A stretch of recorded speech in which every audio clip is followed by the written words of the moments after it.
咁我哋教咗個中窿，教埋個上窿，咁樣點樣 set 咧？呢兩個滑輪其實可以 set 到最低，準備一張斜板，交車佢，大約係45度角咁上下啦。咁咧黐翻埋少少，因為我想個手踭咧同個滑輪咧係水平翻嘅，咁唔會兩頭搖啦 ，OK。咁我哋坐埋嚟嘅時候咧，攞住呢兩個手把啦，攞住呢兩個手把啦，將個手踭控制住嗰條屁股啊，嗰兩條先。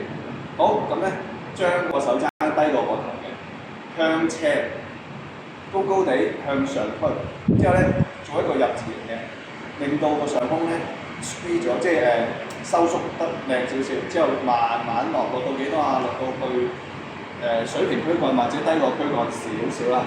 咁一條斜線上，係啦，一個三角形咁樣推上去，之後慢慢拉翻開個胸。呼氣一個三角形咁啦，係啦，咁咧個重點係我哋都要做一個 cross 嘅喺中間，咁因為可以加強個肌肉嘅收縮。咁之後落嘅時候咧，去到幾多啊？大約去到水平軀幹啦，或者低過軀幹少少啦，咁感覺個上胸又拉扯啦，係啦，咁就 OK 嘅。